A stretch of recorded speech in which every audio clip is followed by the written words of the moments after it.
This is the FYI on Youth Ministry, where the FYI team brings you, of course, groundbreaking research, but also ideas and stories that you can put into practice in your youth ministry.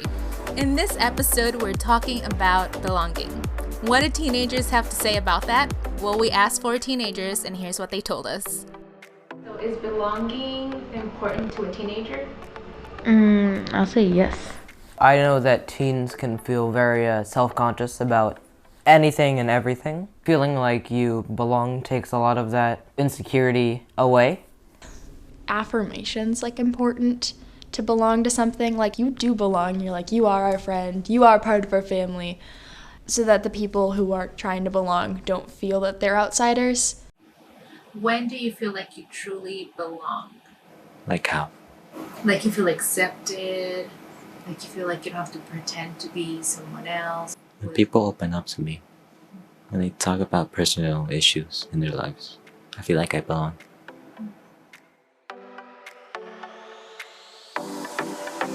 Hey everyone, it's Giovanni Sonraps Panginda with you. Hey, and this is Jennifer Guerra Aldana, and this is the FYI on Youth Ministry. And I don't know if you can tell by the pitch of our voices, but we are pretty excited to be your host and to dive into conversations that are really important. Gio, it's always so good to be co-hosting with you. Yeah, I'm so happy to be here because I feel like I belong. Like you all accept my singing. And singing and singing. Always. Your singing, your full self are always welcomed. And I will join you in the party. Yes. And to this 2-part harmony, we are adding a third voice today, because always the more the merrier when it comes to singing out loud. Mm-hmm. And so today I have the pleasure of introducing to all of us Reverend Dr. Montague Williams. And Montague is an associate professor of church, culture, and society at my alma mater, Point Loma Nazarene University in sunny San Diego. Ooh. Yes, that'll give you a reason to sing, right? Mm-hmm. Montague has served youth and young adults as a youth pastor, a chaplain, and a mentor. And his latest publication is a book titled Church in Color, Youth Ministry, Race, and the Theology of Martin Luther King Jr.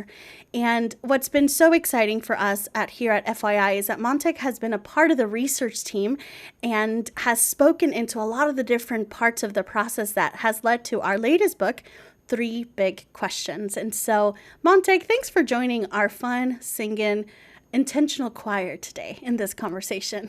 It's a pleasure to be here and already a lot of fun. Yeah. Welcome to Podcasts with Gio and I. It's always so fun. And this season, we are talking about 3 big questions that change every teenager. And today, Montague is with us to talk about the question of belonging. So Montague, welcome. Hey, I already feel like I belong here. And I've loved working with Fuller on this project, and I'm excited to dive in and talk about it all. So Montague, as an advisor for the Living a Better Story research team that led, again, to the book that we just released called The 3 Big Questions That Change Every Teenager, you're a dialogue partner throughout the entire research process, and you brought so much wisdom that you picked up as not just from your research perspective and as a scholar, but also as a youth pastor and someone who has a lot of different spheres in which you've been able to have observations and research for your own book, Church in Color. From your experience, what has stood out to you about the way in which young people are generally thinking about and experiencing belonging? One of the things that I had the opportunity to do was to sit with some of these narratives, some of these interviews, and if the listeners have read the book or are planning to, you'll find that there's a lot of interaction with young people from different areas around the country, of different backgrounds. And I had the opportunity to sit with them, think through what's going on in the stories in their lives. You find that this longing for belonging is very real. It's very much a leading question that shapes so much of who young people are. And as you know, belonging is tied to purpose and identity, and there's this sort of interrelatedness of it all. Yeah, thank you for that. And this reminder that when we talk about belonging, we also keep in mind all the ways that it touches every part of our being. I think thinking back to the biggest questions I got around belonging is, do I fit in here, or do you see me? Am I somebody worth your time to get to know? And those equally pointed to identity and purpose as well. And so I agree, they're intersecting at all times in young people and in ourselves as leaders. Yeah, I mean, young people are always interested in finding a place where they could feel safe, or a place where they can feel like they can get involved or feel needed or have some sort of common interest. Those things come together for some of the basic ways young people begin to sense belonging. In my church, we're trying our best to know each other by our names rather than so-and-so's son or so-and-so's mom. So that way everyone, not just the young people in our lives, but the adults also kind of feel a sense of belonging. I come from a church context where some of my students were born here and raised here, and they speak English, while others were born somewhere else and recently came over. And as a result, English they're not fluent yet.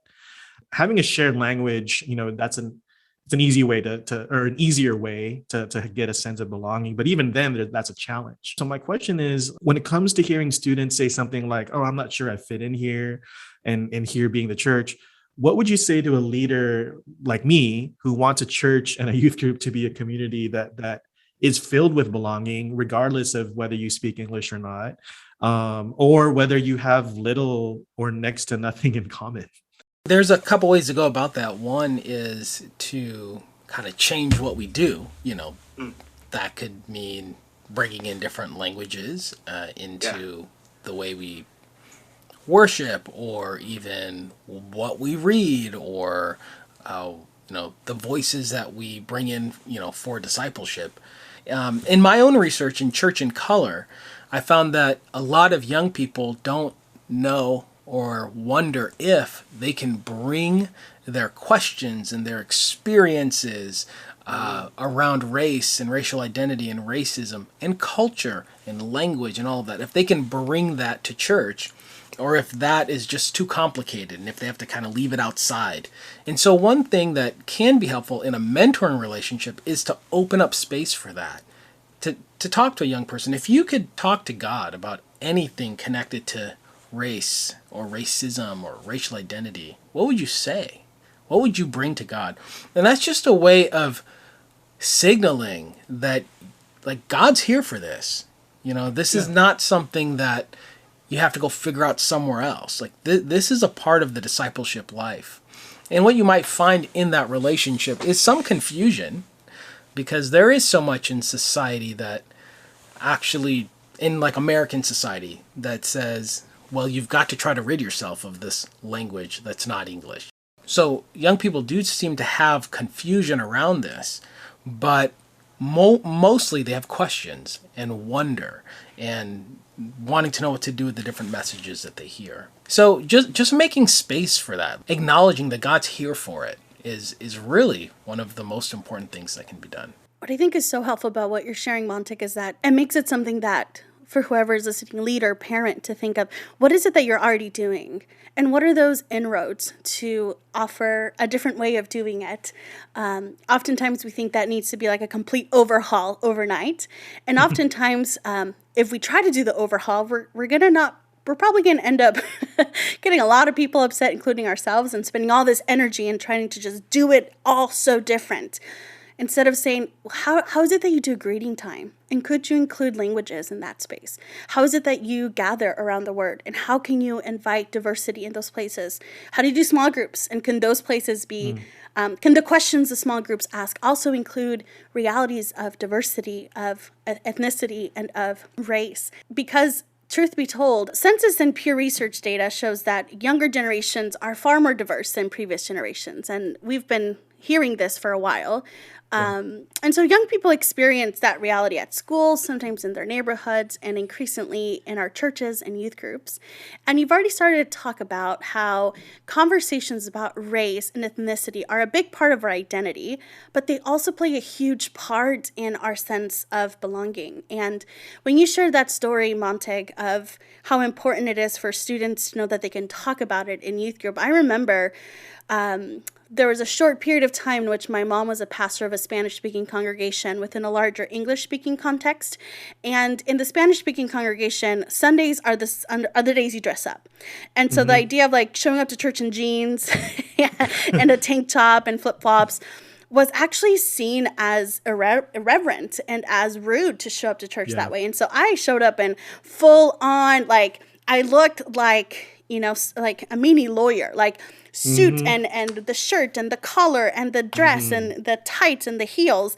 And so anytime it was time for me to go to youth group, well, I would walk in and I would clearly be, I would aesthetically stick out as the girl who had tights on a Sunday morning, and all my other fellow youth group attendees were like so chill and had ponytails and there had messy buns and so I had these like two narratives in me of like how you show up to church. And one is, come as you are, dress your jeans, whatever. And the other one is you're coming to see the King of Kings. And so dress appropriately.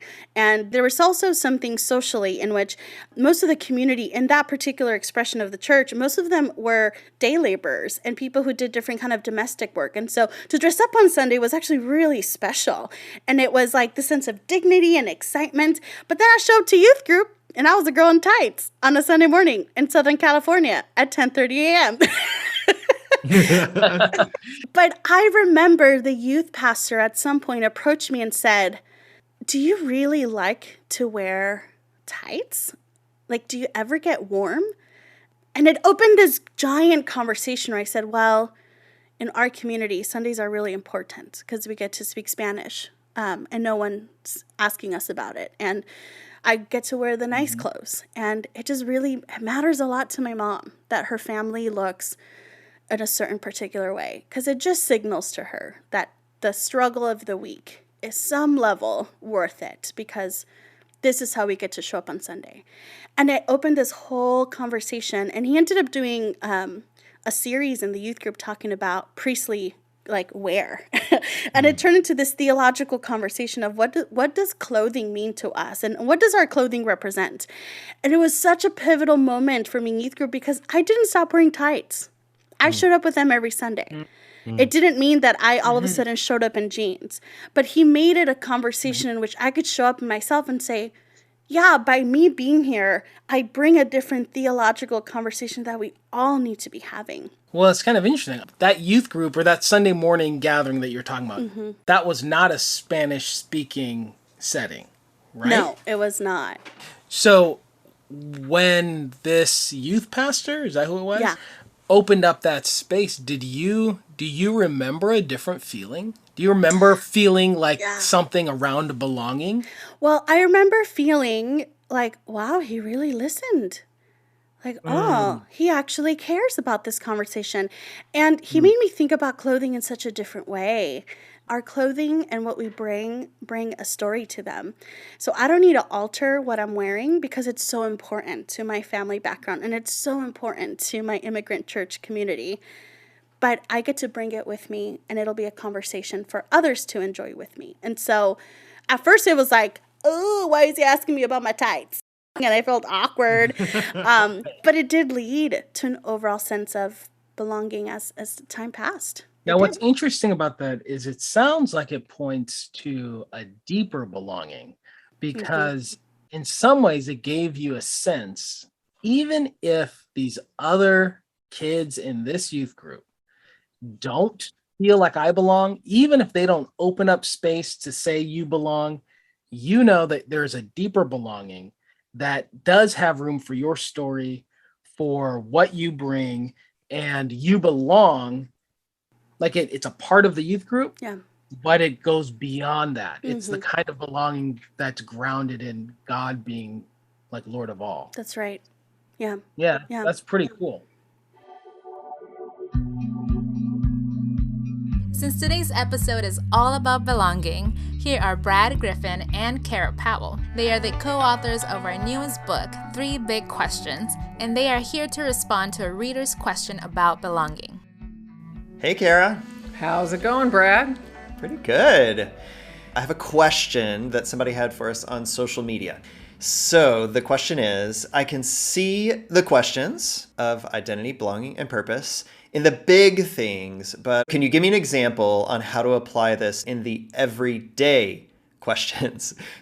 Such a good question. And I think, you and I would agree that not every question actually is an identity, belonging, and purpose question. If a young person's asking, hey, we have some pizza, that might just mean that they're hungry. That's point. not necessarily a big quest for identity. But having said that, the more that I look at my interactions with young people through the lens of identity, belonging, and purpose, the more that I understand and can empathize with them. In fact, one of our teenage daughters, she was recently invited to go to a reunion event for her grade. And it was on the very last day of our summer vacation. Our daughter asked, hey, can we fly home early? And I think if I didn't understand her huge quest for belonging, I might have resented that. But both Dave and I, we were able to recognize, gosh, she's just so hungry for belonging, especially in the midst of this last weird pandemic year. We were able to finagle the flight. She flew home early and went to the reunion. And she actually called me immediately after the reunion and said, Mom, thank you so much for letting me go. It was such a good thing. So I'm just so glad that Dave and I could stop and say, okay, she's after belonging here. We don't take this personally. Instead, we empathize and we can try to support her as she's finding belonging. So, Brad, what tip would you suggest to me and the rest of our listeners? It can help to throw out a phrase like, well, tell me more about that. Help me understand that. Or, well, what's that about? So my middle school son got back into Minecraft, and it was surprising to me, like this cluster of middle schoolers got into Minecraft again that I thought that's they'd kind of awesome. Yeah, I mean, I thought they'd left it behind, but it turns out, if you dig into that a little bit more, then you find out, well, that was a real source of social connection when they couldn't be together in person as much. And you don't always have to do something with what you hear right away, but the more we notice, the more we listen, the more we might be able to connect the dots on our own about what's going on, with that young person. Tell me more. Such a good phrase. In your book, right, you mentioned that the conversations you had with young people showed that, I'm going to quote this, there are young people who love their congregations. However, they also reveal that the church has some work to do if it is to become a community where they can bring their whole selves. When I examine that quote, I actually see this in my Chinese, Indonesian, American church context, where I'm a youth pastor. So right now, I'm wearing something called batik. So batik is a Southeast Asian, or particularly Indonesian textile pattern. And it's, they make it into shirts and long skirts and scarves and using wax and ink. Yeah, exactly. Yeah, using wax and it. Oh yeah, I do. Yeah, for sure. Yeah. A lot of my kids, we would wear this, especially on Sundays where the first generation is celebrating something Indonesian or Chinese. The students would bring their whole ethnic selves. But what I find is I don't know if my first gen church has fully accepted their American side. And what I mean is like their American quote unquote clothing.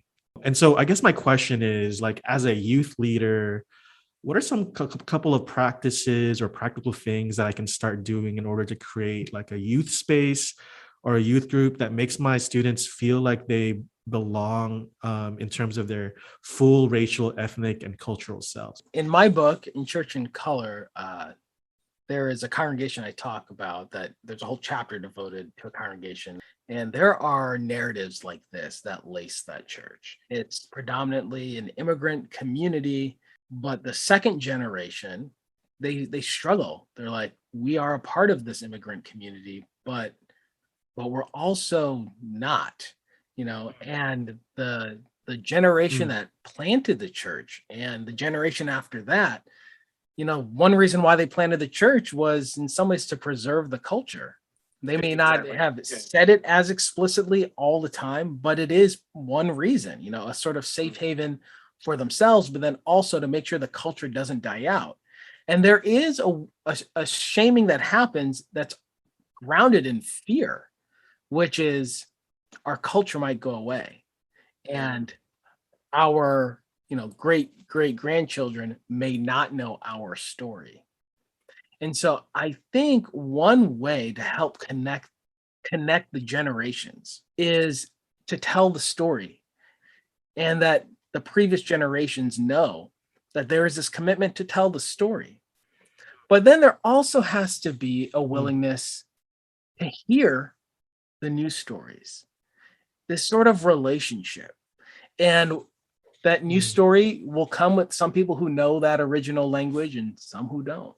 Some who think that original language is beautiful, and some who have stories connected to it that aren't so wonderful. Space has to be made to know that the parents or grandparents will be honored, but there's also an openness for new vision. Now, it's a strange dance, right? Because my family came to the United States as well. I heard similar things too, But the strange part is we all know that they wanted us to be here in very real ways. They wanted us to be here in a way that's not always feeling like the other. Once again, there's wisdom in questioning the way in which future generations find themselves embedded. Because if it means dismissing the old story, then they're slowly dismissing a major part of who they are. There's a person in the Beachland Community Church chapter in my book, someone named Samuel.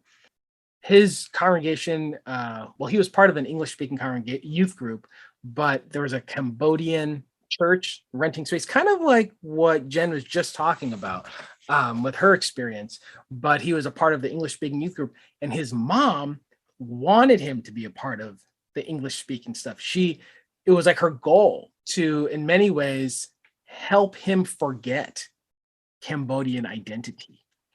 And so he kind of rolled with it. But then as he got older, he looked back and he thought, hold on, there are so many things I could have held on to. Here he is as a young adult wishing that somebody said, don't lose this story. So it's a strange dance, When we talk about story, I think that's one of the reasons why my church, we try to get the youth to understand that you are both. Like, you are Indonesian and you're American, and you don't have to be ashamed of being American, and you don't have to be ashamed of being Indonesian or Chinese Indonesian.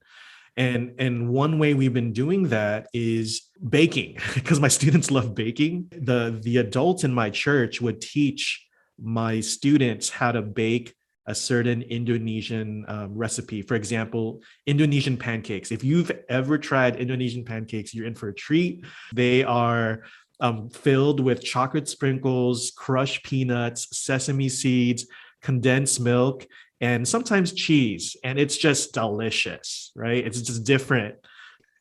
Yeah, I just Googled it. Yeah. That's a pancake. That's like a sandwich. That's what the McGriddle wishes it was.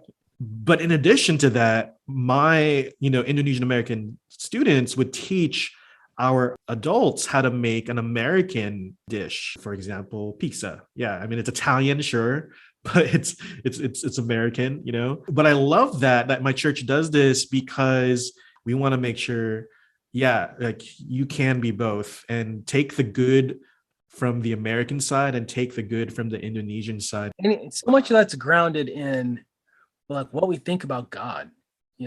Where's the Holy Spirit?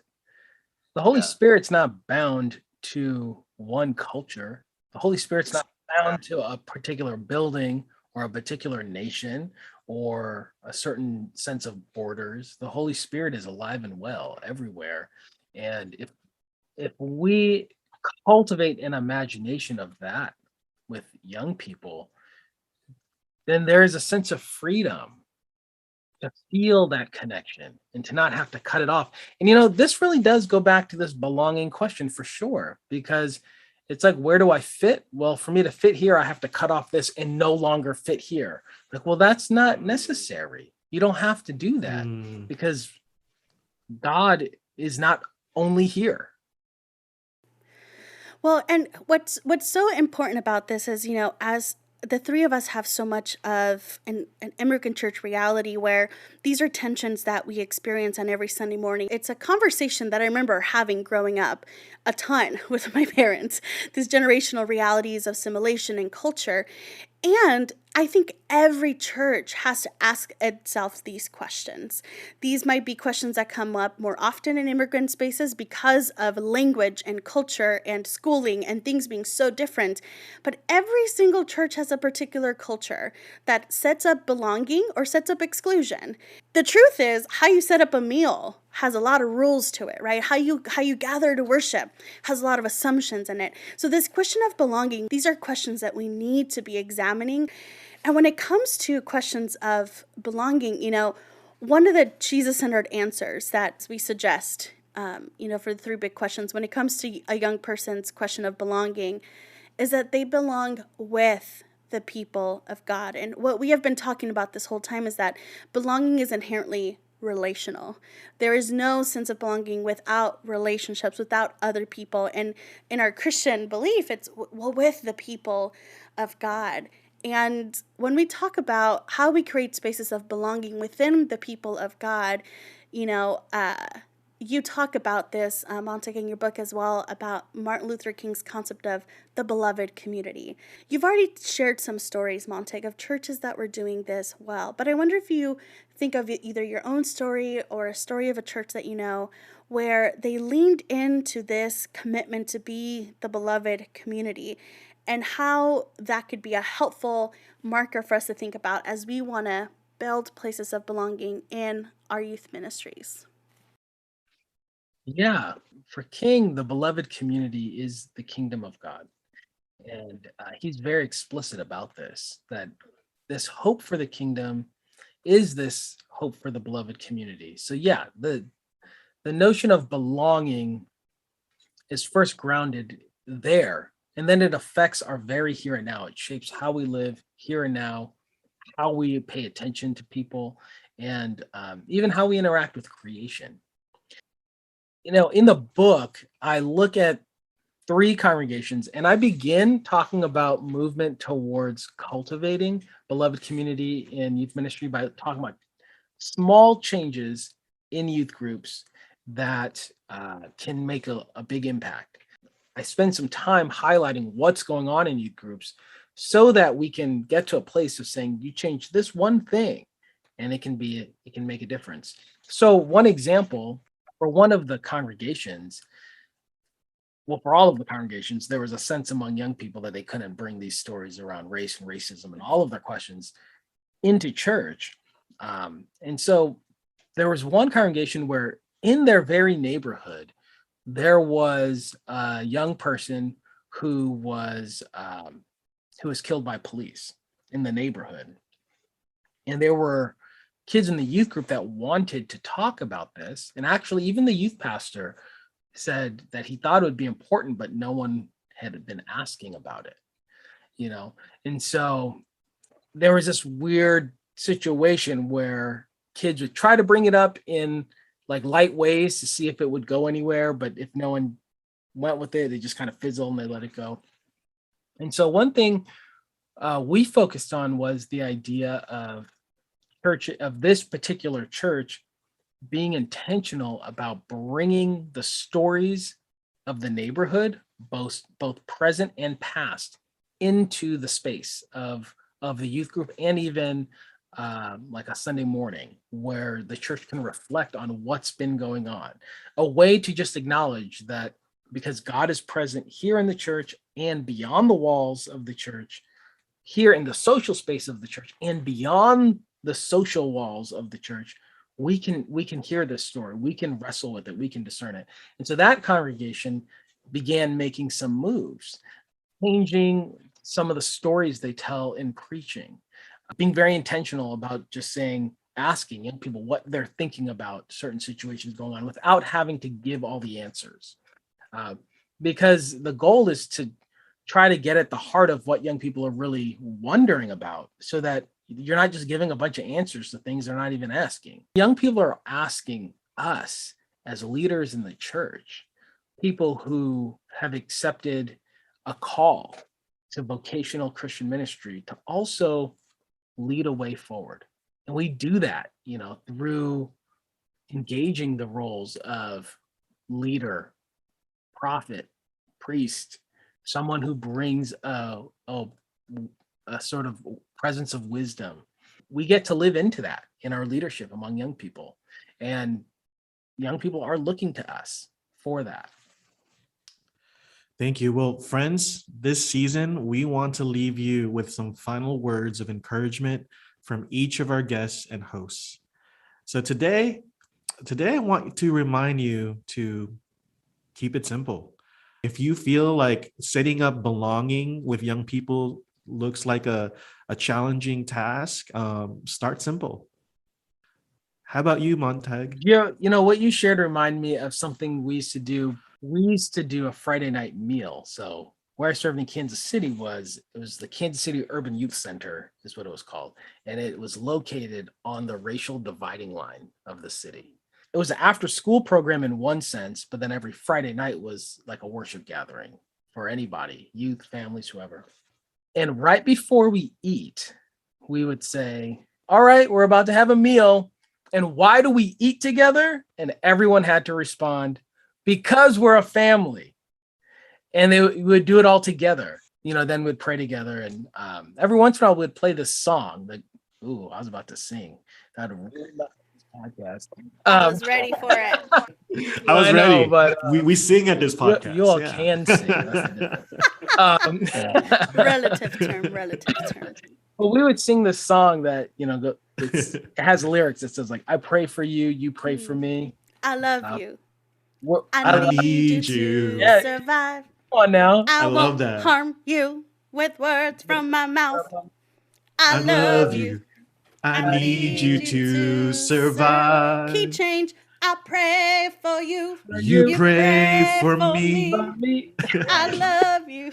I love that song. I love that song too. Yes, and we would do that often on Friday nights in the midst of that sort of like back and forth. Why do we eat together? Because we're family. I should say it was a racial dividing line there, but the way gangs were set up in that neighborhood, it was like by the street. And so in a lot of ways, while it was bringing people of different racial backgrounds together, it also brought kids from different blocks together. And that really was huge. And so it created a sense of like counter-cultural belonging. There are all kinds of messages that say we cannot belong together. But forget that, we're a family. It just made a world of difference. It really did. It really did. Thank you. Jen, how about you? As I was recalling the story of me and my tights, on a Sunday morning, I remember walking into the space for the first time and thinking, I can't come back here. I just can't. There's everything around me is saying, this is yet another place where you can't bring your full self. And that conversation of someone's curiosity leading to, he preached differently because of that conversation, right? Things changed, not overnight, but the listening led to an action item. And over the months, my shoulders straightened out a little bit and the chin got a little higher. And then it became a conversation about what color tights it would be. And it just became something that people talked to me about instead of something that people stared at me for. And so when I think of the ways that we could bring belonging into our youth groups, I'm just encouraged at the fact that if we were to just pay attention to the clues of students saying, do you see me? And is you seeing me going to make a difference in the stories you tell, the symbols you hold up, the preaching you'll do, the small groups that we're going to do? And overwhelmingly, when I heard you speak, Montague, it is about how participatory these invitations are. I constantly think about my youth group days, and I was so tempted to set up beautiful hotel lobbies for ministry. I just had this pressure that things had to be perfect, and that hospitality was about, this perfection, and you escape reality in hospitality. You can get a whole degree in hospitality, and it's based on hotels and vacations and this perfect escape from reality. And I think so much of that has infiltrated with the way we do ministry. And I was often reminded in scripture that ministry is more like a blanket fort or a good barbecue cookout or a good carne asada, where people bring what they are and who they are to the table, and it makes the meal and it makes the moment and it makes the family and it makes singing the song mean something because you're part of the song and you're part of the meal and you're part of the community. And so to also just kind of take a deep breath and say, hey, part of the barriers to belonging is our need for things to be like hotel lobbies.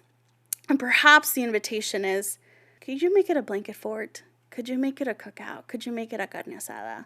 Could you make it a family gathering? Could you make it a beloved community? And could students know that if they tell you their story of why they wear tights on Sunday, that you're not going to encourage them to not wear them anymore, but you would make a place where they could show up with their tights and not with their shoulders scrunched, but with their shoulders straightened out and their chin up front. And I do think that we can create communities where belonging is something that we're known for, not something that we are setting up barriers for. Yeah, no, that's amazing.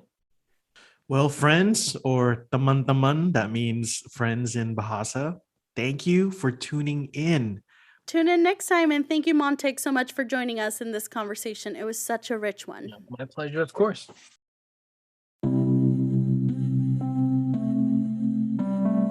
Did you know that this episode is just one of the many free resources produced by the Fuller Youth Institute?